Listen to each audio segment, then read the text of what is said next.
자, 2024년 1월 9일 목요일입니다. 올 겨울 중에 가장 추운 날 히든풋볼 목요일 시작해보도록 하겠습니다. 안녕하세요, 황당입니다. 안녕하세요, 박찬호입니다. 안녕하세요, 이완입니다. 안녕하세요, 임현철입니다. 네, 오늘 뭐 새벽에 축구도 있었고, 그리고 이게 사실 어제 저희가 다루긴 했는데, 그 대한축구협회 지금 이제 회장 선거가 그 법원 쪽에서 이제 금지 가처분 신청이 인용이 되면서 선거가 지금 중단이 됐습니다. 그래서 어제도 못잡게 얘기를 하긴 했지만, 이제 오늘 하나만 더 얘기를 할 거는 선거관리 규정에 협회와 관계없는 외부 인원을 3분의 2 이상으로 구성을 하도록 돼 있는데, 이거를 이제 정문회장 측, 그러니까 축구협회 측에서 이제 지키지 않았고, 그리고 운영위원회 위원 명단에는 김앤장 법률사무소, 그러니까 지난 2022년에 현대산업개발이 그 이제 부실공사 그 논란 터졌을 때, 그때 당시 이제 소송 대리인으로 맡았었던 이제 김앤장 법률사무소의 이제 변호사도 포함이 돼 있다 보니까, 이 부분에 있어서 허정무 후보 측이 이제 지적을 했습니다. 그리고 이제 뭐 추가적으로 신문선 후보자 같은 경우도 선거 연기는 사망 선거나 다름이 없다. 그래서 선거 운영위원회 해산하고 중앙선관위에 이거를 이제 위탁해야 된다.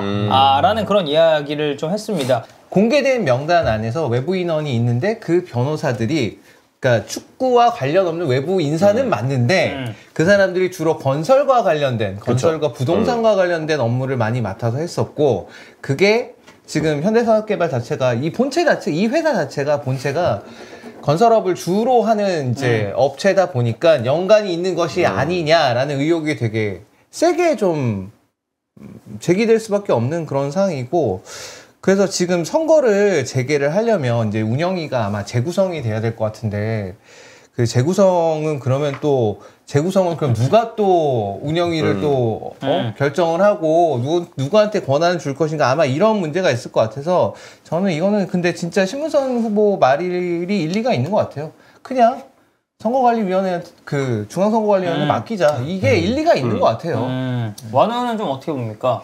네, 저도 신문선 의원 말이 다 일리가 있는 얘기라 생각하고, 기사 좀 읽어보니까 선관위 명단에 애초에 정몽규 회장이랑 같이 골프 친 인물도 있다고 막 그렇게 나오더라고요. 그 공정위 쪽 인물이죠, 네, 거기는. 그래가지고 이거는 안 되겠다. 네, 바로 딱 신문선 의원 말대로 그렇게 해야 될 것 같아요. 야, 이거 가처분 신청이 인용이 안 됐으면 안 좋은 선례만 또 남길 뻔했네요. 진짜 여러 가지로. 그러니까 이게 그 결국 이제 운영위 자체가 선거를 관리하는 그 주체 자체가 너무 불투명하게 돼 있으니까, 사실 이게 후보자가 많이 안 나오고, 저 화요일에도 말씀드렸지만 후보자가 많이 없으면 크게 문제가 안 될 수도 있어요. 그건 찬반 투표에 불과하니까. 근데 지금까지는 이제 정몽규 회장 같은 경우 그냥 혼자 나와가지고 찬반 투표 형태로 계속 이제 전임을 했었잖아요. 근데 지금 후보자가 많다 보니까 이게 문제가 될 수밖에 없는 거고, 차후에 어쨌든 뭐 매번 후보자가 한 명 나오지는 않을 거 아니에요. 지금 같은 케이스가 있을 수 있으니까. 이제 좀 같이 이제 경쟁하는 구도가 잡힐 수가 있으니까. 이 기회에 다음 회장이 누가 됐건 간에 이 부분에 대해서는 확실하게 좀 정비를 하고 그러고 가야 될 것 같아요. 그렇습니다. 그래서 어쨌든 이게 지금 중단이 됐고 이제 연기가 되다 보니까 지금 그 운영위원회 관련 이슈, 그리고 이제 추가적으로 어제도 얘기한 그 허정무 이제 후보자의 이제 나이 이슈.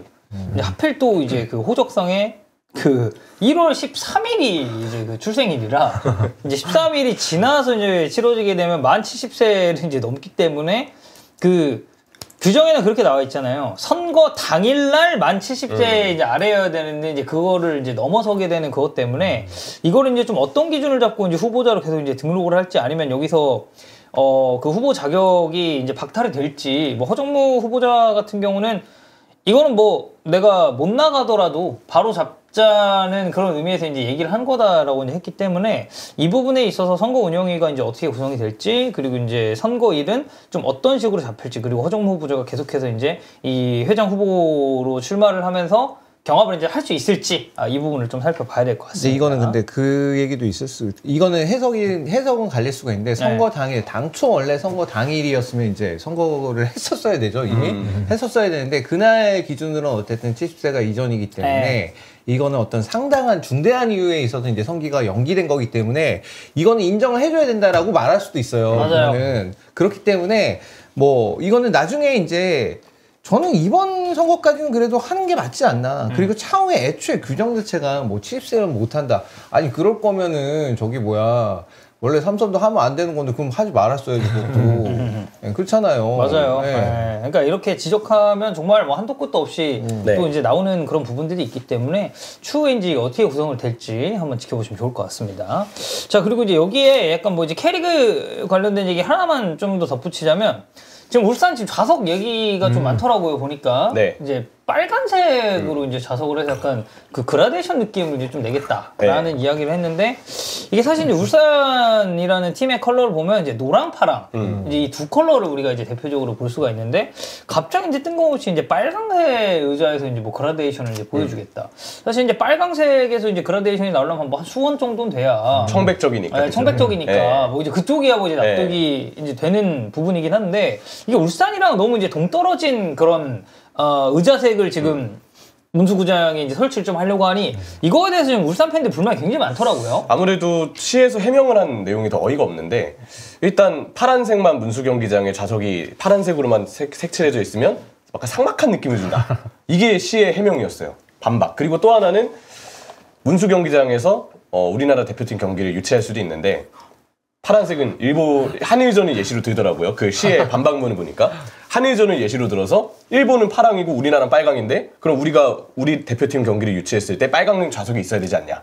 그래서 빨강색이 좌석 이 윗단 끝부분에 필요하다. 무조건 파란색만 있어서는 안 된다라는 게 시의 반박 내용이었어요. 솔직히 너무 어이없잖아요, 사실. 이 하나 반박을 하자면 문수 경기장에서 대표팀 경기가 거의 안 열려요, 사실.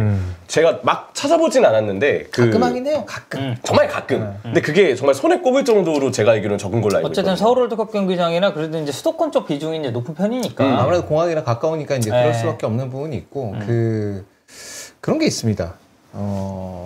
물론 이제 구장 자체는 이제 지자체 소유긴 해요. 우리나라에서는 뭐 다 지자체가 갖고 있으니까. 구단 소유가 안 되는 안 되죠. 구조니까. 네. 그러니까 뭐 안 된다기보다 세금 사실 흑자를 하려면 할 맞으니까. 수 있는데 네. 그 하는 거 자체가 별로 의미가 없는 거죠. 기업의 의미가 재정 없기 부담이 때문에 커지니. 보통 그래서 이제 기업들이 건설사들이 지어도 기부 체납 형태로 네. 이제 지자체에게 이제 네. 넘기는 그런 형태가 되는데 그렇게 따지면 사실 울산현대가 고객이잖아요. 굉장히 1년간 연간 굉장히 큰 금액을 이제 주는 고객이잖아요. 고객 우선으로 생각해야 된다. 그쵸. 네, 이 말씀을 드리고 싶네요.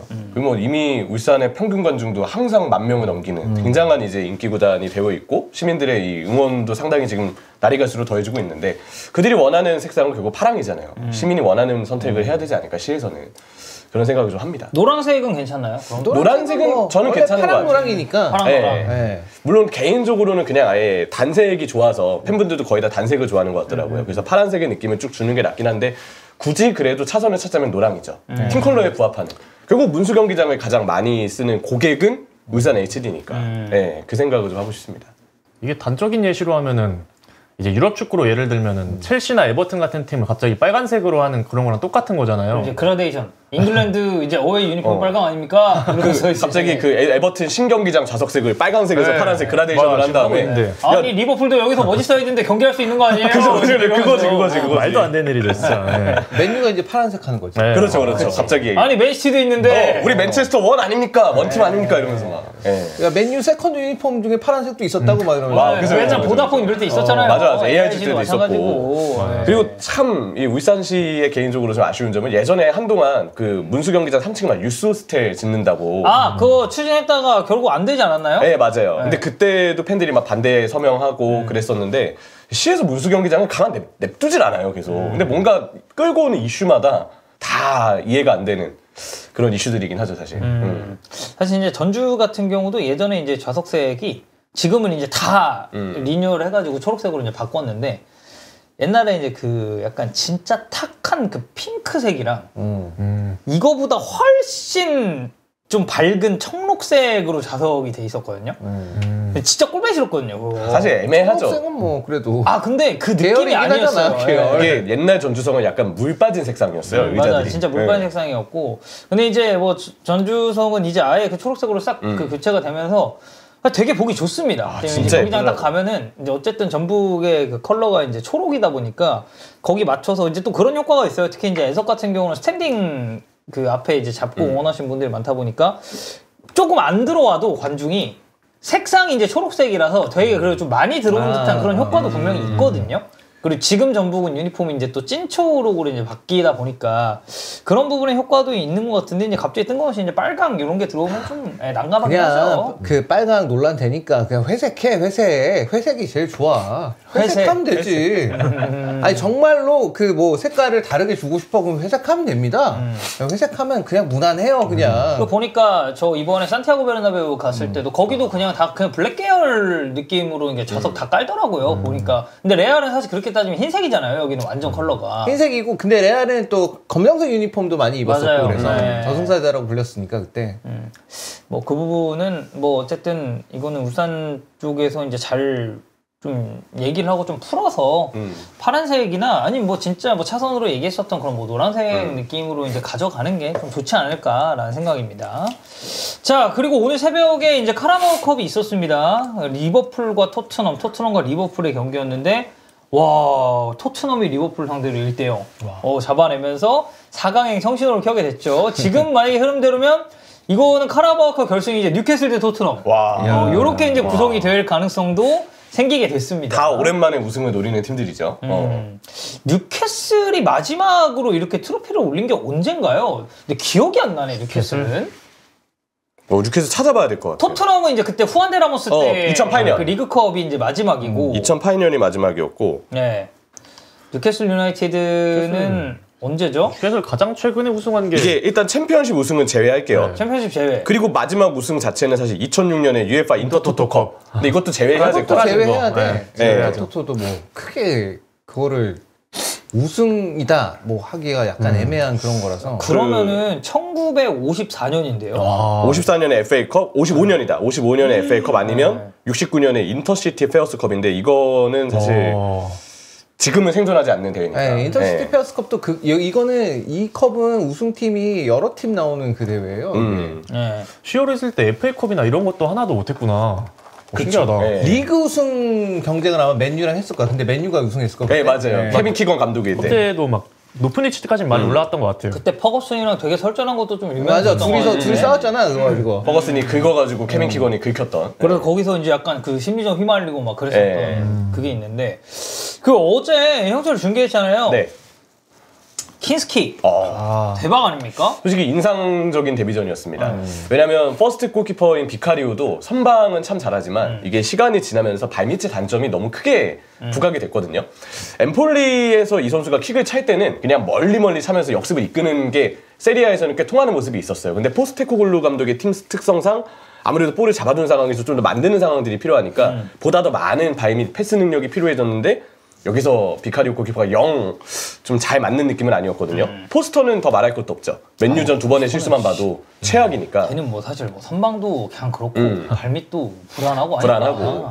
오스틴은 뭐 너무 이제 아직 경험이 좀 부족한 선수니까 발밑이랑 패스에 있어서 믿을 만한 선수가 없었는데 킨스키는 이번에 진짜 너무 당돌하게 패스를 이곳저곳 잘 주고 그냥 백발백중이었어요. 킥을 차는 다 정확하게 동료들에게 향했습니다. 저는 어제 최고의 선수 저는 킨스키입니다. 진짜 저는 킨스키가 어제 승리 만들어냈다고 생각해요. 여기에 저는 드라구신. 드라구신은 후반에 막은 하나 게 막은 거. 진짜 결정적이었어요, 그거.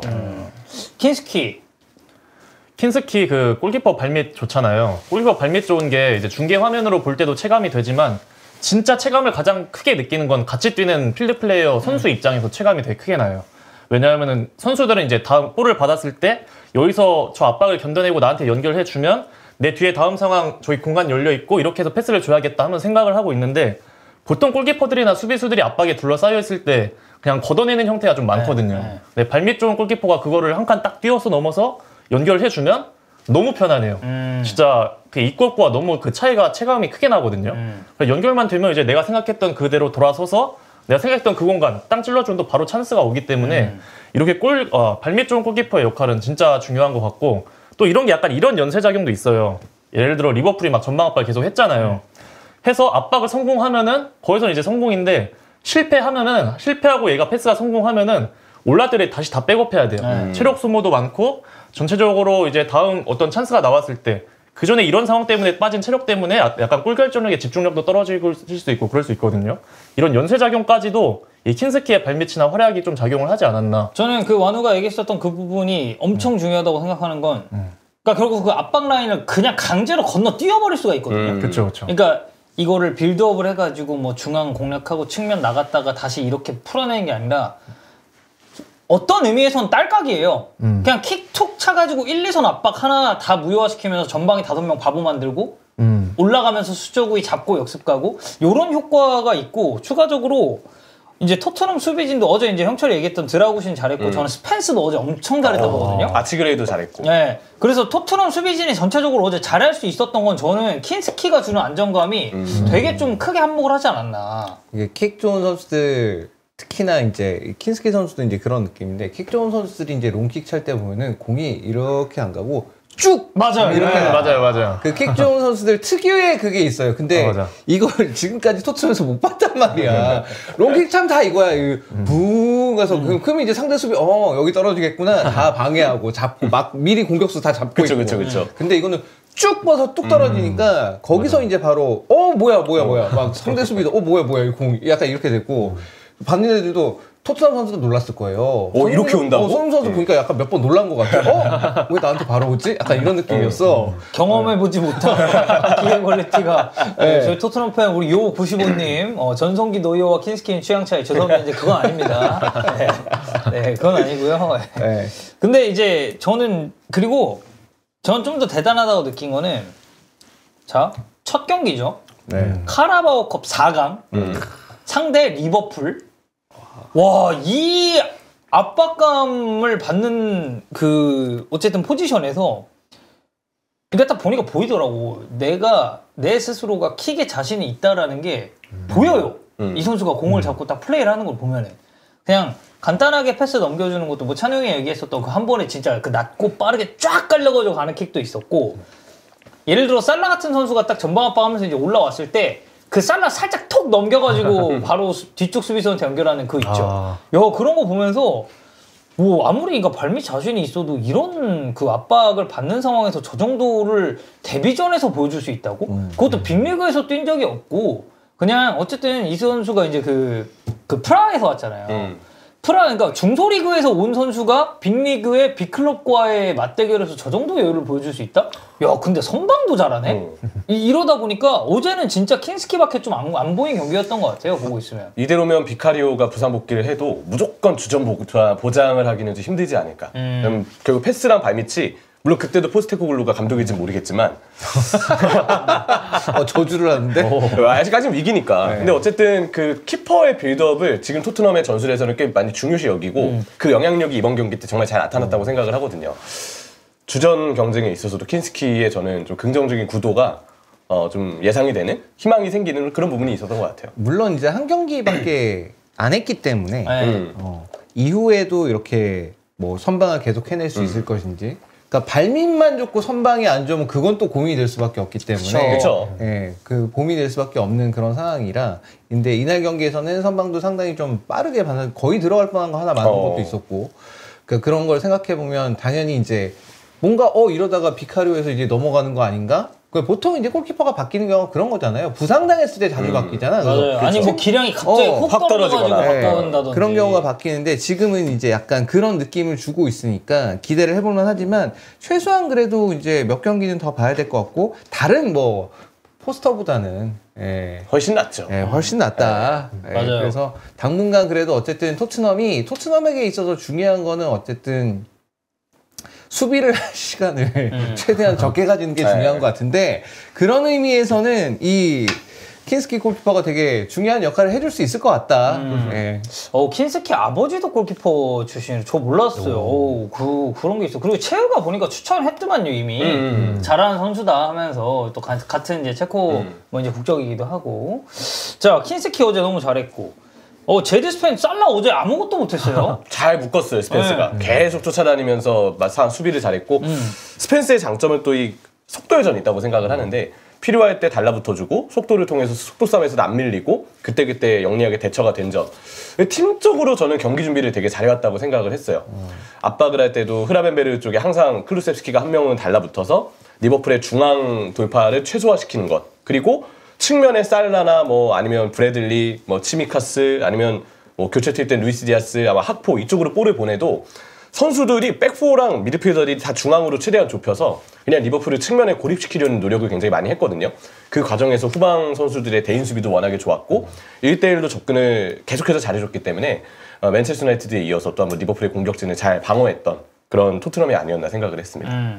어제 뭐 전체적으로 그리고 리버풀이 그 초반부에 약간 수비적으로 조금 흔들리는 모습이 살짝 뭐 패스미스도 나오고 했었고 환사 불안했고 네. 뭐 저기 치미카스도 좀 불안했고 네, 시미카스도 약간 불안했고 근데 이제 공격 쪽에서 뭔가 이제 해줘야 될 때 사실 살라 쪽이 스펜스한테 막혀가지고 우측 루트가 좀 안 뚫리다 보니까 전체적으로 슈팅은 이제 나오는데 뭔가 이제 위협적이거나 진짜 이제 골과 좀 가까웠었던 그런 장면을 생각보다 리버풀이 좀 못 만들어냈었던 경기가 아닌가 싶습니다.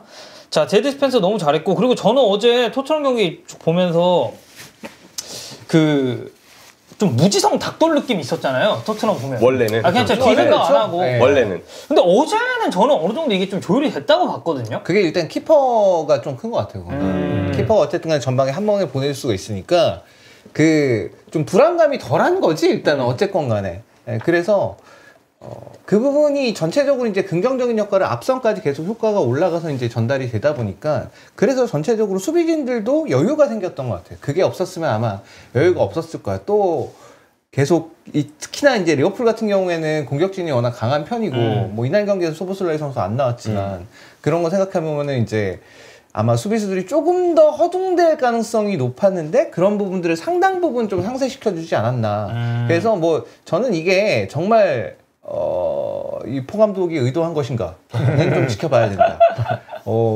그냥 하다 보니 어떻게 된 걸 수도 있다. 이런 생각이 좀 들긴 하는데 그래도 뭐 긍정적인 상황이죠. 이래서 이게 이제 그 평소의 이미지가 중요하다. 그렇죠. 아직은 위기예요. 포감. 그러니까 이게 뭔가 그때마다 그런 맞춤형을 들고 나오는 감독들도 있고 아니면 이제 포스테코글루처럼 진짜 그 본인 축구 철학을 계속 이제 밀고 가는 유형의 감독들이 있는데 그러니까 전자의 경우가 이런 걸 한 번씩 보여주면은 아 역시 이게 분석이나 뭐 이런 거에 있어서 조율을 참 잘하는구나라고 되겠지만 딱 찬우 형이 얘기한 것처럼 그렇죠. 이거는 그냥 뭐 선수들끼리 뭔가 좀 맞은 걸 수도 있다. 약간 이렇게 이제 볼 수도 있을 것 같긴 해요. 그게 아니면 이제 포스테코글루 감독은 거짓말쟁이죠. 지금까지 인터뷰에서 그렇게 주구장창 플랜 B 필요 없다. 난 내 축구를 믿는다. 이렇게 얘기를 했는데 그럼 거짓말쟁이지. 그렇죠. 예. 물론 팬들은 거짓말쟁이였으면 좋겠다 뭐 이런 생각을 할 수도 있어요. 그만큼 이제 어제 경기는 좀 조율이 참 잘 됐다고 이제 다들 이제 생각을 하는 것 같은데 완우는 좀 어때요? 저도 일단 찬우 형님 말대로 골키퍼가 일단 안정이 되니까 후방이 다 전체적으로 안정된 느낌이 있는 것 같아요. 축구하면서 느끼는 게 이제 선수들도 항상 다 그렇게 똑같이 얘기를 하거든요.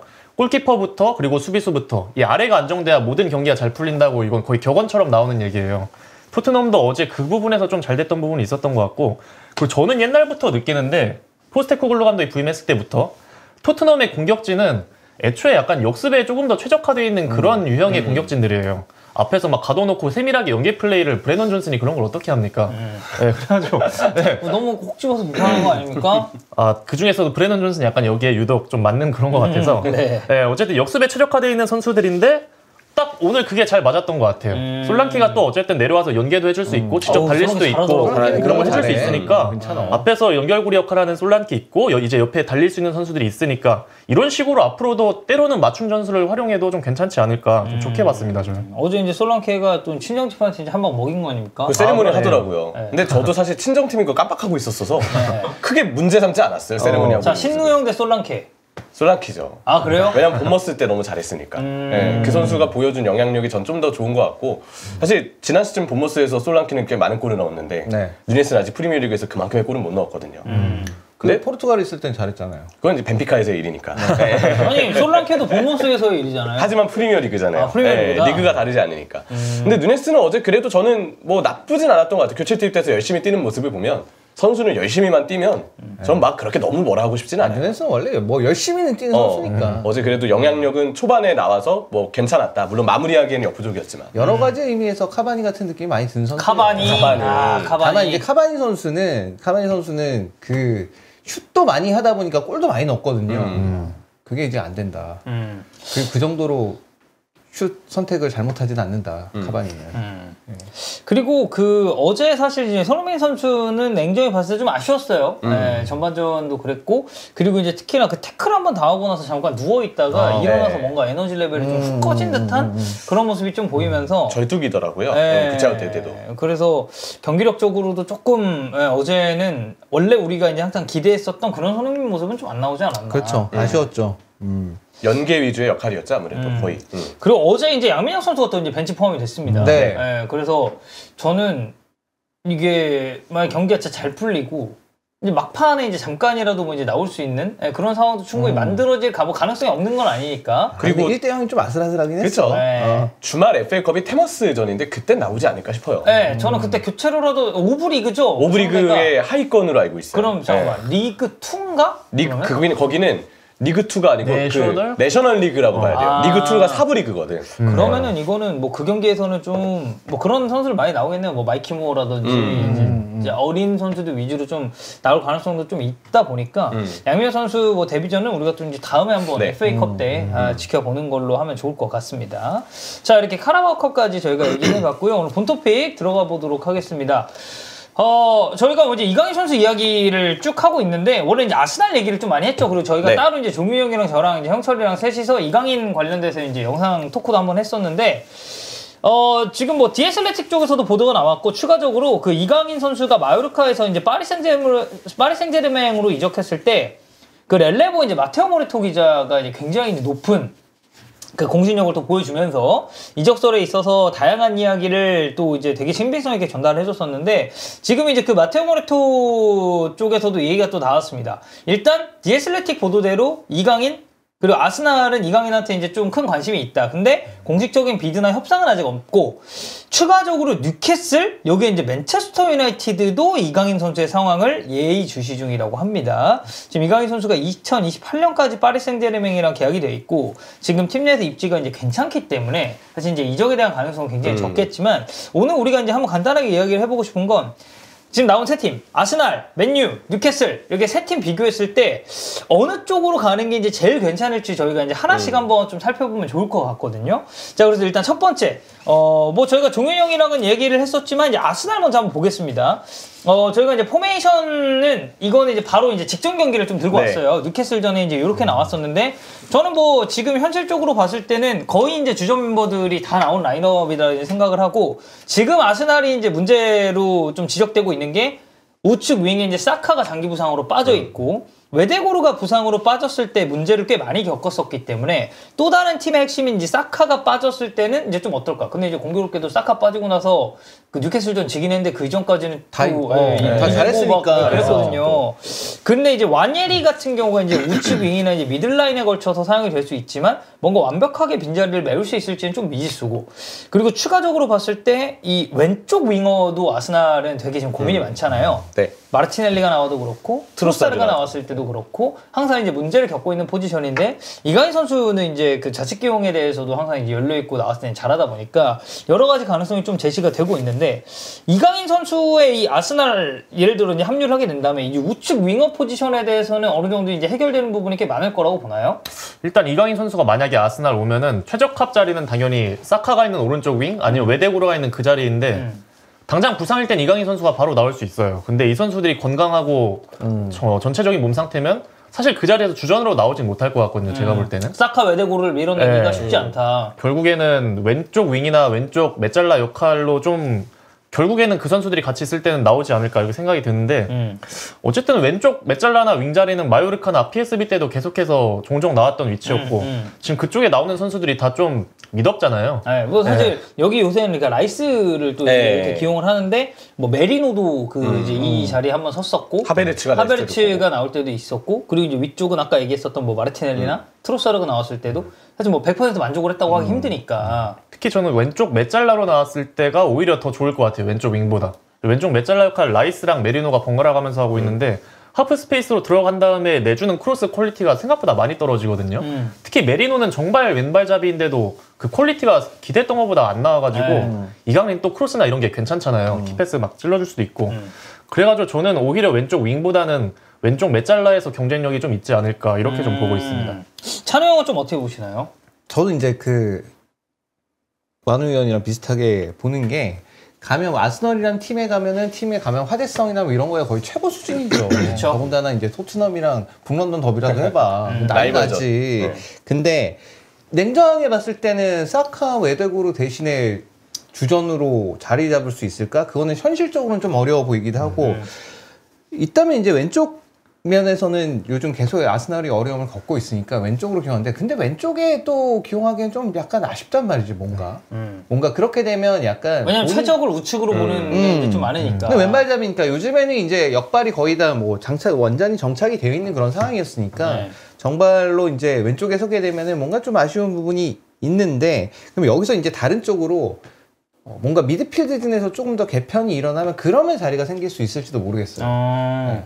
지금 현재로서는 저는 솔직히 라이스 선수가 약간 좀 아쉽다고 보는 게 라이스가 이제 잘했을 때 웨스트햄에서 이제 본인이 원래는 이제 6번 자리에서 주로 뛰던 선수였다가 8번 역할까지 맡으면서 그러면서 이 선수가 뭔가 축구력이 진짜 만개했다라고 느껴지는 게 그 시절이었고 진짜 그게 그대로 넘어와서 아스널에서도 첫 시즌 되게 잘했잖아요. 네. 그러니까 그런 느낌인데 최근에 보면은 뭔가 약간 왼쪽에서 저 정도로 저렇게 공격할 때 저렇게 힘이 없지 않았었는데 약간 이런 느낌이 좀 들어서 그게 이제 전체적으로 이제 라이스라도 굳건하게 버텨주고 뭔가 있었으면 아마 왼쪽 라인 조금 더 그래도 힘을 받을 수 있었을 텐데 그 부분이 좀 안 되는 게 아쉽지 않나? 그래서 이 부분이 만약에 이 중앙 미드필더진이 뭔가 개편이 돼서 이제 역할이 조금씩 바뀌나 뭐 라이스가 다시 중앙으로 가든지 뭐 이런 식으로 영향을 받는다면 그러면 이제 여기서는 이강인 선수가 또 뭔가 역할을 할 수가 있겠죠. 근데 저는 왼쪽 메짤라는 왼쪽 윙보다는 낫다고 봐요. 그래도. 그리고 지금 아마 계약 상황이 파티랑 조르지뉴가 이번 시즌 끝나고 아마 계약이 끝날 거예요. 그렇게 되면 이제 라이스가 다시 6번으로 이제 주전자를 꿰찰 것 같고 메리노가 이제 그러면은 왼쪽 중앙 미드필더나 라이스 6번을 왔다 갔다 하면서 할 텐데 그러면 미드필더 뎁스가 좀 부족하긴 하거든요. 이강인 선수가 만약에 온다면 왼쪽 중앙 미드필더에서 이제 메리노랑 경쟁하고 아니면은 라이스 이런 선수 쉴 때 메리노 나오고 이강인 나오고 이런 식으로도 조합이 될 수 있기 때문에 어느 정도 저도 중앙 쪽에서 오히려 좀 괜찮지 않을까 이렇게 보고 있습니다. 그럼 아르테타의 전체적인 전술 포인트랑 이강인 선수 궁합은 좀 어떻게 보나요? 스타일 자체는 아무래도 부합하는 면이 많죠. 기술적인 면을 가장 중요시 여기는 아르테타 감독이고 선수가 특정 포지션에 고정되지 않고 어쨌든 넓은 움직임을 가져가야 되는 점도 고려했을 때 감독과의 궁합은 저는 확실히 맞는 부분이 있는 것 같아요. 그리고 어쨌든 그냥 단순한 관점에서 봤을 때 스페인 국적의 감독이니까 그런 점도 사실 의사소통을 하는 데 있어서 뭐 전혀 문제 없을 거고. 전혀 문제 없죠. 엔리케하고 이강인 거의 진짜 붙어 다니면서 엄청 재밌게 막 얘기하고 이강인이 뭐 농담 한 마디 던지니까 엔리케하고 박장대소하더라고요. 아르테타하고도 그 정도의 관계는 충분히 가능하지 않나. 그리고 아르테타가 보면은 그 여러 멀티 포지션을 소화할 수 있는 선수를 되게 잘 써요. 파티도 뭐 수비형 미드필더, 뭐 오른쪽 풀백 왔다 갔다 하고, 메리노도 6번, 8번, 라이스도 6번, 8번 왔다 갔다 하고, 하베르츠도 뭐 에젤라 나왔다가 최정막 나왔다 이렇게 하기 때문에 이강인도 만약에 아스날 가면은 뭐 중앙 미드필더로 나왔다가 윙으로도 나왔다가 막 많이 좀 쓰임새가 있을 것 같고 전술적으로도 이강인 선수가 전 가장 최근에 좋았던 게 경합이나 수비 능력 되게 좋아졌다고 생각하거든요. 근데 아스날은 수비로 완전히 전환될 때 식스백 만들면서 윙어들도 거의 풀백처럼 다 내려와야 돼요. 그래서 측면에서 이제 상대 윙어 올라갔을 때 2대1로 이제 더블 붙어주고 사카랑 마르티넬리가 또 수비가 나올 땐 그런 건 또 되게 잘해줘가지고 근데 이강인 선수도 그런 거 하면 잘해줄 것 같고 지금 PSG에서도 이 선 중에 아마 수비 스탯 보면 이강인 선수가 제일 좋을걸요? 그만큼 그 수비 능력이나 경합력도 많이 올라와서 여러모로 아르테타랑 뭐 공수 양면에서 좀 잘 맞을 것 같긴 합니다. 그럼 뭐 아르테타 전술상으로 봤을 때는 꽤 이제 잘 맞을 것 같다라는 의견이 이제 대다수라고 봐야 될 것 같고 여러모로 아스날은 그래도 갔을 때 뭐 충분히 제 역할을 이제 할 수 있을 만한 가능성이 꽤 있다라고 우리가 이제 다들 보는 걸로 정리를 하면 될 것 같습니다. 자, 그다음 맨체스터 유나이티드인데 사실 뭐 맨체스터 유나이티드랑 뉴캐슬 같은 경우는 이게 아직 뭐 예의주시 중이라는 보도가 있을 뿐이지 뭔가 구체적으로 막 이렇게 뭐가 된 건 없어요. 근데 이제 언급이 됐기 때문에 저희가 한번 넣어보면 이게 아모니 감독 부임 이후에 지금 3-4-2-1 이 정도 형태로 지금 계속해서 맨유가 운영이 되고 있는데 그럼 여기서 이강인이 이제 들어간다면 아무래도 이제 브루노와 아마드가 위치하고 있는 이 2선에 기용될 가능성이 높은데 수공미 중에 한 명. 그렇죠. 일단 브루노 근데 이제 그런 옵션도 있었잖아요. 그러니까 브루노가 3선으로 내려가면서 이제 다른 선수가 이제 교체 투입이 되고 이제 그렇게 가능성을 좀 열어본다고 했을 때는 이 자리에서의 경쟁력은 좀 어떻게 보시나요? 브루노하고 아마드 사이에서의 지금은 이제 아마드가 워낙에 핫하고 좀 나왔을 때 좀 잘하고 이렇기 때문에 그렇지만 장기적으로 봤을 때는 이 선수도 어쨌든 간에 더 검증하는 시간을 거쳐야 되기 때문에 그거에 비하면 이강인 선수 훨씬 더 검증된 선수죠. 비교하자면 굳이 두 선수를 비교를 하자면 그래서 그러니까 정말 팀만 놓고 팀에 내에서 내가 주전자를 확보하는 경쟁만 놓고 봤을 때는 위치도 너무 좋은 위치에 설 수 있고 이강인 선수가 가장 잘할 수 있고 여러모로 이제 움직이는 걸 할 수 있으니까 자리 자체는 나쁘지 않다고 봐요. 갔었을 때 특히나 아모린 감독은 어쨌든 투공미 체제를 굉장히 선호하는 감독이고 그러다 보니까 여기서에 뛰면 이강인 선수가 정말 자신에게 제일 잘 맞는 위치에서 뛸 가능성이 높죠. 네. 제가 봐도 오른쪽 공미 자리가 이강인 선수는 최적의 위치, 자기의 기량을 오롯이 발휘할 수 있는 최적의 위치라고 보이는데 근데 이제 아스날은 아까 말했듯이 측면에 설 수 있는 경우의 수도 생기잖아요. 근데 아모린 감독의 전술상 이 지금의 3-4-1 체제에서 이강인 선수가 측면에 서긴 힘들 거예요. 윙백을 거의 완전 맡기는 역할이다 그쵸. 보니까 아마드 디알로가 그래도 아모린 체제에서는 오른쪽 윙백으로 나선 적이 꽤 있긴 하지만 이강인 선수는 아마 측면에서 기회를 받기는 어려울 것이고 무조건 공미 자리에서의 주전 경쟁이 불가피한 면은 있다. 근데 거기서 이기기만 하면 가장 최적의 위치에서 뛸 수 있는 거니까 그 자체가 나쁘다고 보이지는 않아요. 저도 진짜 잘 어울린다고 지금 써놨거든요. 일단 공 다루는 기술이나 센스가 있고 킥이나 연계 플레이까지 좋기 때문에 아모림이 추구하는 그 이선 공격형 미드필더에 딱 부합하는 자원이기도 하고요. 특히나 아마드를 우측 윙백으로 내리고 이강인을 이선 오른쪽에 배치하면은 스포르팅에서의 우측 라인, 그 트링칸과 지오바니 켄다 역발 우측 라인이 또 완성이 되거든요. 저 이런 조합까지도 완성될 수 있기 때문에 저 이강인 선수가 맨유에선 전 오히려 제일 잘 맞을 것 같아요. 오히려 그러면 아스날 쪽보다 맨유 쪽으로 갔을 때 뭔가 색채는 더 잘 맞을 것 같다라는 얘기인가요? 딱 이강인이 제일 잘할 수 있는 포지션에서 계속 뛸 수 있고 어떤 팀 스타일이나 그런 조합까지도 잘 맞아 떨어진다고 봐가지고 좀 맨유가 아스날보다는 좀 더 궁합은 좋아 보입니다. 그러면은 뭐 제가 아까 이제 아르테타 때도 물어봤지만 이제 아모림이 전체적으로 추구하는 그 전술의 방향성 있잖아요.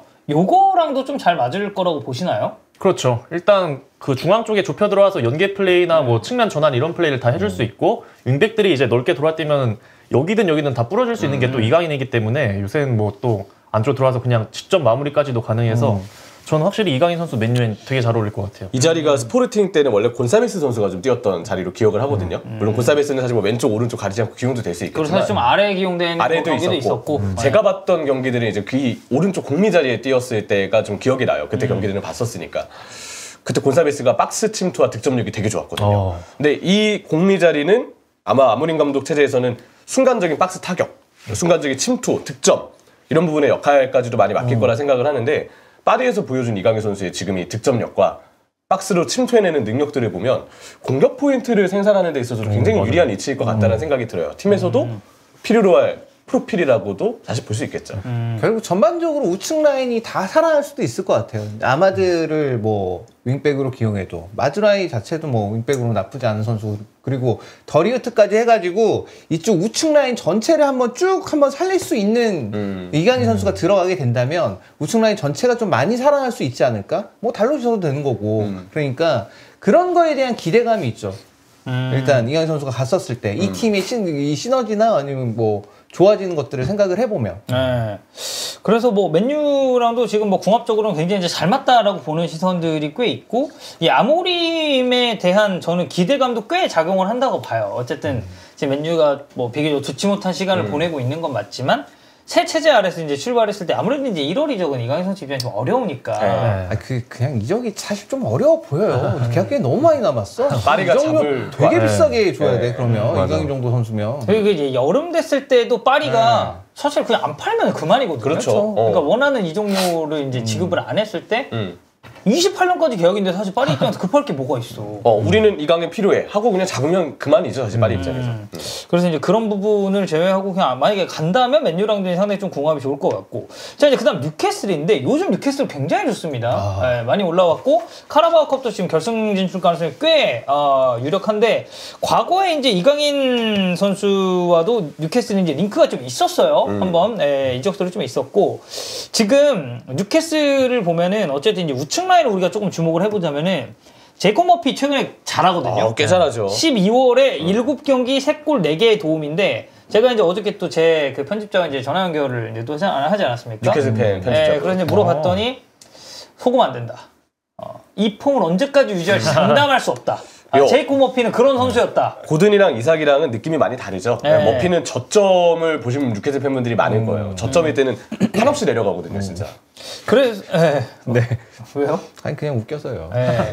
그래서 이제 제이콥 머피 최근에 잘하고 있다고는 하지만 여기 이제 이강인 선수가 이제 딱 들어갔을 때 분명히 이제 보여줄 수 있는 부분이 꽤 많다고 보고 이 고든, 이삭, 이강인 이 세 명의 성향적인 거 놓고 봤을 때는 완우는 좀 어떻게 보나요? 일단 셋 다 많이 뛰는 선수들이고 역습 때 달릴 수 있는 선수들이라서 이강인의 어떤 킥 한 방, 킥패스 한 방을 받아줄 수 있는 선수들이고요. 특히 이삭은 워낙에 마무리 능력이나 연계가 좋아서 좋은 시너지가 좀 날 것 같아요. 그리고 전 에디아우 뉴캐슬과 이강인의 궁합이 좀 되게 괜찮을 수 있다고 보고 있거든요. 사실 에디아우 하면은 강팀 만났을 때 내려앉아서 수비적으로 운영하는 것도 곧잘 하지만 에디아우의 기본 베이스는 강도 높은 전방 압박이랑 스피디한 공격 전개가 특징이에요. 특히 에디아우 공격 패턴 중에 가장 히트였던 게 22-23 시즌에 4위에서 챔피언스리그 나갔을 때 네. 그때 우측 공격 패턴이 제일 전 메가 상품이라고 봤거든요. 그때 그 죽음의 조였을 때잖아요. 그쵸? 챔스 전에 이제 리그 챔스를 4위에서 리그 4위. 네. 그때가 이제 알미론이랑 트리피어 중앙 미드필더랑 어떤 조합 시너지가 되게 좋았는데 알미론이 그 시즌에 되게 잘했어요. 맞아요. 그쵸. 알미론도 왼발잡이 윙어였고 거기서 끊임없이 우측에서 오프 더블 움직임 가져가고 미드필더 침투하고 여기 또 한 명 누구 침투하면서 오른쪽 공격이 진짜 완전 톱니바퀴 굴러가듯이 막 되게 자연스럽게 물 흐르듯이 이어졌거든요. 그게 이제 에디하우의 어떻게 보면 제일 특산품이라고 저는 생각하는데 특산품. 네. 근데 그게 알미론이 폼이 죽고 나선 잘 안 나왔어요. 그리고 알미론 외에는 왼발잡이 윙어가 없기도 했었고 그리고 에디하우가 이번 시즌도 보면은 그 오른쪽에 본인이 제일 잘했던 그 공격 패턴을 살리고 싶어하는 느낌이 있거든요. 네. 근데 지금 알미론이 뭐 이제는 완전히 죽었으니까 이강인 아니 왜 죽었다고 해요? 아니고 살아계세요. 폼이 죽었으니까 폼이 죽었다. 네. 그래 죽은 거 같잖아. 폼이 죽었으니까 영목을 빌 뻔했잖아요. 본인이 들으면 어떡하려고. 이강인이 딱 그 위치에 나오면은 에데아가 정말 잘 만들어냈던 그 우측에서의 그 톱니바퀴 굴러같이 나오는 그 패턴이 다시 살아날 수 있다. 그리고 이강인도 워낙에 지금 뛰는 양이나 경합이 좋아서 뉴캐슬의 압박에도 이제 잘 맞아 떨어질 수도 있을 것 같아서 저 뉴캐슬 오면 이외로 이강인 선수 되게 잘 궁합은 맞을 것 같아요. 저는 그래서 이제 아래 뭐 조엘링턴이나 뭐 토날리 같은 선수들이랑 궁합도 좀 궁금해요. 잘 맞겠죠. 윌록 그것도 잘 대신 나와도 맞을 잘 것 맞을 것 같은데. 네, 그러니까 저 이제 그걸 좀 물어보고 싶어서. 오른쪽 중앙 미드필더. 네, 그럼 조엘링턴, 토날리, 뭐 그리고 여기에 이제 이강인이 들어갈 수도 있고. 그래도 좋을 것 같고. 왜냐면 그 토날리 선수가 최근에 얘는 잘 쉰 것 같아 보니까. 잘 쉬었다 오히려. 가 아니지만 어쨌든 잘 쉰 것 같아 얘는. 잘하던데요? 네, 잘 쉰 것 같아 그냥. 쉬고 돌아와서도 그 정도 기량을 유지한다는 것도 놀랐고 네. 오히려 어떻게 보면은 그동안 축구 많이 봤나 봐 애가. 그 쉬는 동안에. 좀 더 는 것 같아 그냥 축구가. 원래 근데 이자는 윌록보다는 뭐 토날리, 조엘링턴, 기마랑이스 이렇게 세 명이 뭐 베스트가 갖춰져 있긴 하니까. 근데 여기서 주목할 점은 이강인이 중미도 되고 윙도 되니까 그쵸. 그때 필요에 따라서는 전술적으로 좀 다양한 선택을 에디아가 할 수 있다는 점. 그건 좀 메리트가 확실히 있는 것 같아요. 멀티 포지션이라는 게. 자, 그리고 이제 저희가 잠깐 이 얘기까지만 하죠. 그러니까 맨유랑 아스날은 사실 이게 파리 생제르맹이라는 팀에 있다가 맨유 아스날에 오퍼가 왔을 때는 저는 이건 사실 좀 매력적으로 비춰줄 수 있다고 보거든요. 프리미어리그의 빅6고 물론 맨유가 지금 순위가 굉장히 낮긴 하지만 그 맨체스터 유나이티드라는 팀이 가지고 있는 위상이나 이런 거 생각을 해봤을 때 근데 사실 뉴캐슬은 이 팀이 잘 나가고 있는 거 맞습니다. 그리고 에디아우라는 좋은 감독 아래서 좋은 팀이 돼가고 있는 것도 맞아요. 근데 이 팀이 사실 냉정히 봤을 때 파리 생제르맹보다 뭔가 이제 그 팀의 위상이나 이런 걸 비교를 해봤을 때 더 매력적으로 끌릴 수 있는 팀이냐? 여기 사실 이제 런던도 아니거든요. 그렇죠. 굉장히 북부인데다가 그리고 사실 이제 맨체스터 같은 경우는 어쨌든 거기가 그래도 좀 도시 규모가 어쨌든 있고 한데 뉴캐슬 같은 경우 제가 뭐 뉴캐슬 별로 안 그쪽 크던데? 연구를 맨체스터 별로 안 크던데. 맨체스터. 근데 맨체스터 근데 좀 생각보다 작긴 한데 근데 이제 맨체스터 유나이티드라는 그 위상이 좀 있는데 뉴캐슬은 어쨌든 되게 이제 북쪽으로 올라가야 되잖아요 여기서 많이. 근데 어떤 조건이 좀 갖춰져야 뉴캐슬 쪽으로 갈 만한 그런 심적인 동요가 있을지. 협상 테이블에 일단 보드진이 않습니다. 이강인 선수와 함께. 그리고 딱 보여주는 거죠. 우리가 너를 토트넘의 손흥민처럼 오랫동안 만들고 싶다. 뉴캐슬의 상징 그 자체로. 근데 런던이 아니잖아요. 이렇게 하면. 그러면 이제 짐 싸서 가야죠. 협상하죠. 그게 끝인가요? 네, 끝입니다. 별게 없군요. 사실. 별게 없습니다. 사실. 그럼 확고한 일단 주전 보장과 그 대우를 좀 확실하게 보장을 해줘야 될 그게 것 맞죠. 같고 네. 그리고 구단의 구체적인 향후 몇 년간의 계획이랑 플랜 이거를 좀 구체적으로 얘기를 해야 될 것 같아요. 맨체스터 시티도 예전에 어. 이제 부흥할 때 그런 구체적인 어떤 계획이나 플랜이 있었기 때문에 스타 플레이어를 좀 영입했다고 좀 보거든요. 그런 것들을 이강인 선수에게 확실하게 좀 설명을 해줘야 좀 올 수 있는 그런 여건이 되지 않을까. 네. 그래서 저는 그냥 뉴캐슬 이렇게 보면, 그러니까 마요르카에 있을 때 뉴캐슬 이적설이 났을 때는 그건 좀 다르지. 이거는 꽤 매력적일 수 있겠다라고 봤는데, 사실 이제 파리는 구단의 규모도 그렇고 그 도시가 주는 그 저는 만족감도 있을 거라고 보거든요. 왜냐면 그렇지. 여기는 평가전? 월드컵 예선? 직항 타고 오면 돼요. 샤를드고 공항 가가지고 바로 직항 타고 오면 된단 말이야. 파리하고 런던은 유럽에서도 유럽 내에서도 가장 진짜 최고로 꼽히는 도시들이라 여기 파리랑 런던에서 뛰는 거는 크게 메리트가 있죠. 네, 진짜 크게 메리트가 있는데 근데 여기서 이제 여기 이제 뭐 뉴캐슬 이런 데 가게 되면 이제 아마 한국 선수 입장에서는 아마 한국 왔다 갔다 하는 것도 좀 힘들긴 할 거고. 뭐 그런 문제들이 좀 있지 않을까라는 생각입니다. 어쨌든 전술적으로 봤을 때는 아스날도 맨유도 그리고 이 뉴캐슬도 꽤나 괜찮은 선택지들이 될 수 있다라고 정리를 하면 될 것 같습니다. 그리고 아까 채팅창에 잠깐 나왔는데 지금 한 3분, 4분 전에 속보가 나왔습니다.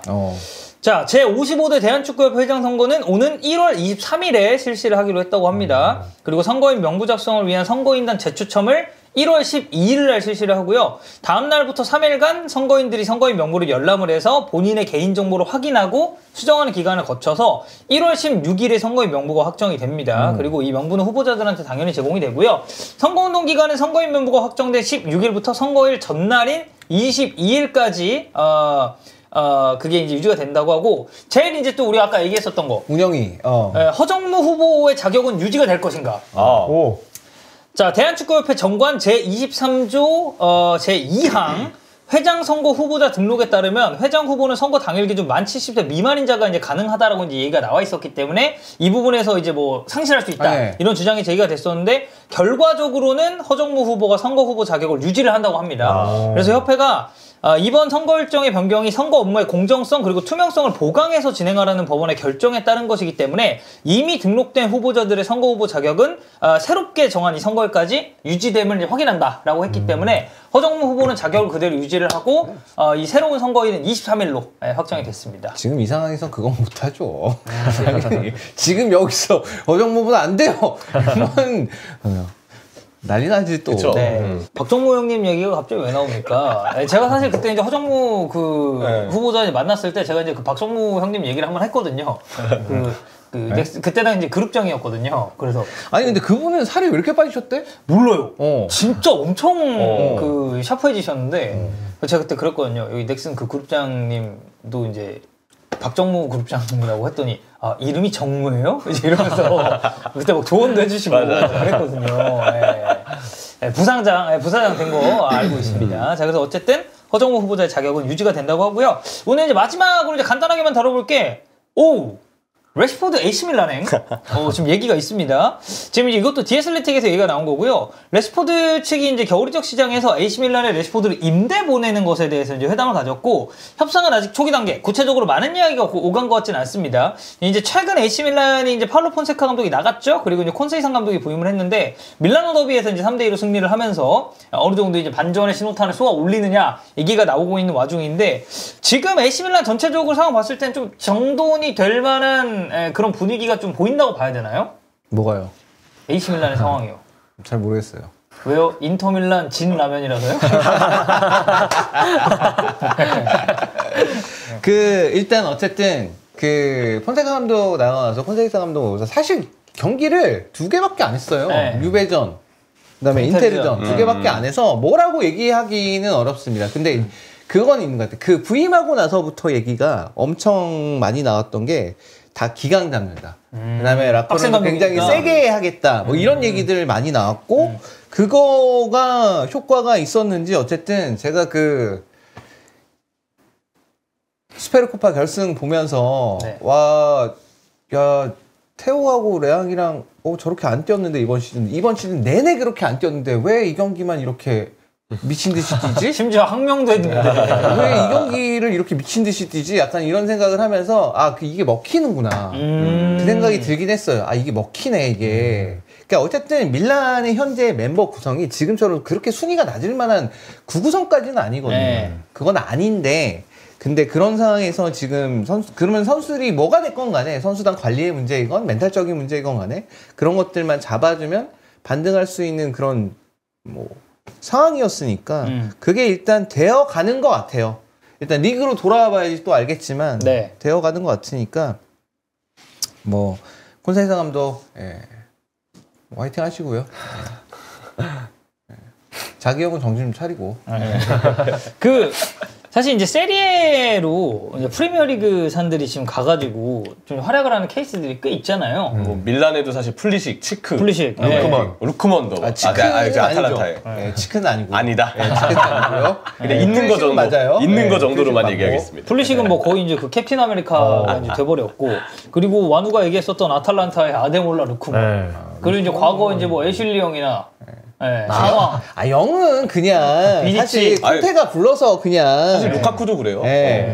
카쿠는 근데 뭐 잘했으니까 그냥 거기서도 그 새끼. 레시포드는 좀 어떻게 보십니까? 나는 근데 이거 지금 얘가 지금 나오는 게 이 밀란뿐만이 아니라 뭐 유베 얘기도 있어요. 그다음에 뭐 바르셀로나 얘기도 있고 이렇더라고. 얘 보니까 지금 얘 한번 꾸사리 먹더니 지금 온갖 유럽 팀들한테 다 그 찌라시 돌리고 있나 봐. 아, 약간 이건 저 좀 이제 명함. 저 임대 좀요. 네. 안녕하세요, 마커스입니다. 전 뛰고 싶어요. 약간 이런 느낌 아니야, 얘 지금? 나 지금 그런 느낌인 것 같아, 얘 지금. 그래서 지금 여기저기서 그리고 얘 에이전트가 엄청 하고 있는 것 같아, 지금 보니까. 네. 그 나오는 팀들이 다 급이 있는 팀들이에요, 전부 다. 왜냐면 여기 도르트문트 얘기도 있고. 맞아요. 그러니까 다 급 있는 팀들만 얘기가 나오고 있어서 엄프를 엄청 하고 있구나 지금. 저 안 받아주면 저 바르셀로나 갈 수도 있는데. 그 생각 한번 해보시지. 근데 이럴 수도 있잖아요. 예. 가세요. 그래요? 가세요. 근데 바르셀로나 등록이 안 된대요. 제가 어쩔 수가 없네요. 제가 여기 지금 임시거든요. 볼모랑 얘도. 근데 그 AC 밀란 지금 봤을 때 그럼 레시포드 근데 여기 사실 이제 동포지션 레앙이잖아요. 그럼 이거는 그냥 임대로 간다고 해도 사실 그냥 딱 서브 이 정도 느낌으로 봐야 되나요? 서브인데 그건 있는 것 같아요. 지금 어쨌든 밀란은 그 목표야. 모라타를 어쨌든 대체할 수 있는 선수가 필요하긴 해요. 지금 왼쪽이나 뭐 오른쪽이나 이제 윙어들은 그래도 서브들이 다 있어요. 서브들이 있는데 모라타만 지금 대체할 만한 뚜렷하게 지금 없는 그런 상황이라 레시퍼드는 어쨌든 가운데도 설 수 있고 측면에도 설 수 있는 상황이니까 그거에 대해서 고민이 있긴 할 거예요. 근데 그렇다고 해서 난 그거 아닌 것 같거든. 솔직히 나는 이게 밀란이 원하는 선수라고 생각하진 않아요. 만약에 원한다면 얘가 마케팅적인 가치가 있다면 원할 수 있겠죠. 근데 난 그것도 아닐 것 같거든. 지금의 레시포드가 마케팅적인 가치가 그렇게 있나? 그리고 얘 지금 맨유에서 받는 돈이 엄청나게 많이 받잖아요. 얘 반을 깎아도 밀란에서 제일 많이 받는 수준일 텐데. 그러면 쉽지가 않아요, 그게 진짜. 그래서 밀란이 현실적으로 판단을 해서 이게 나온 것인가? 나 거기 약간 회의적? 오히려 이쪽 선수 쪽에서의 그 의견이 좀 강하게 해서 잠깐 기사가 나오는 게 아닐까? 약간 이런 의심을 하는 거예요, 그냥 의심을. 그러니까 레시포드가 옛날 맨유에서 한창 골 많이 넣고 막 이럴 때처럼 막 한 시즌에 한 20골 넣을 수 있고 그다음에 왼쪽에서 막 파괴력 있게 돌파하고 이러면 모르겠지만 그리고 그랬으면 아마 뭐 이적설이 없이 쭉 맨유에서 잘 하고 있겠죠. 이미 그 폼이 떨어진 지가 한참이 됐고 그다음에 그 레시포드 선수가 이제 측면에 설 때도 많이 지적됐던 부분이지만 수비 잘 안 하잖아요. 그게 항상 지적이 됐었죠. 수비를 많이 해야 돼요. 레앙이 그것 때문에 콘세이사 감독이랑 싸우고 못 나오고 지금 그랬던 건데 그렇다고 뭐 콘세이사 감독은 안 그러겠냐? 콘세이사 감독은 똑같이 요구할 거란 말이에요. 왼쪽에 측면 풀백들만 놓고 맡기기에는 사실 측면 쪽이 좀 흔들릴 수밖에 없기 때문에 열심히 해줘야 돼요. 그러면 이제 경기를 뛸 때 그 본인 동선이나 이 움직임들부터 다 완전히 개가천선 수준으로 가야 이제 되는 건데 그게 이제 가능할지는 가능할까? 좀 애매하다. 그 뭐 따로 얘기가 나오고 있는 도르트문트랑은 어떻게 봅니까? 두 가지 경우의 수가 있는 것 같은데요. 하나는 이제 그 레시포드가 뿌렸던 명함이 독일 어디 사람 폭스바겐 차량에 꽂힌 거죠. 근데 그 사람이 도르트문트로 운전을 한 거예요. 그래서 자연스럽게 그냥 도르트문트 이적설로 좀 이어졌다. 이런 설도 있고 아니면 설이 있어요? 아니 그냥 설을 그냥 그런 가능성이 있고 예. 설은 아니죠. 예. 또 하나는 도르트문트 보드진도 요즘에 상황 판단을 잘 못해요. 진짜 진지하게 레시포드를 원하는 걸 수도 있어요. 왜냐면 우리가 봤을 때는 왜 레시포드를 왜 영입하려고 하지? 근데 그런 판단이 가능한 게 제가 볼 때 요즘 보드진의 태도거든요.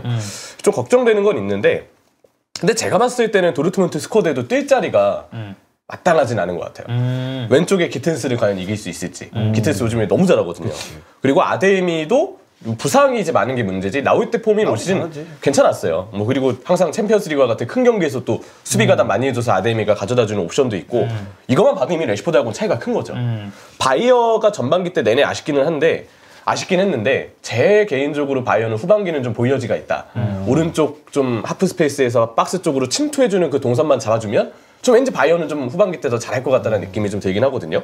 이외에도 뭐 드리블에 번뜩임이 있는 드랑빌 이런 선수들도 있고 제가 봤을 때는 이미 측면 자원들이 도르트문트는 갖춰져 있어서 굳이 레시포드를 데려온다라는 게 저는 조금 이해가 안 되는 것 같아요. 안 그래도 된다. 아, 그렇습니다. 자, 이렇게 레시포드 AC 밀란 행까지 뭐 저희가 가볍게 짚어봤고, 오늘 뭐 원래는 이제 오프닝부터 해가지고 쭉쭉쭉쭉 가려고 했는데 중간에 뭐 이제 허정무 관련 이슈도 있고, 리버풀 카라바오컵, 여기 이제 울산 그 의자 관련해서 뭐 이제 얘기도 잠깐 나누다 보니까 요렇게 오늘은 좀 마무리를 하면 될 것 같습니다. 자, 이번 주 마지막 히든풋볼 저희 요렇게 함께 해봤고요. 저희 이제 주말에 또 이제 입중계 기다리고 있죠. 이번 주말에 그 빅매치가 이제 또 준비가 돼 있습니다. 아스날 맨유가 아스날 있죠. 맨유 FA컵이 있어서 그 저희 이제 또 입중계로 이제 진행이 될 예정이니까 여러분들 입중계도 많이 봐주시면 좋겠고요. 저희 오늘 1월 9일 히든풋볼 목요부는 여기서 마무리 드리도록 하겠습니다. 여러분들 주말 잘 보내십시오. 안녕. 감사합니다. 감사합니다.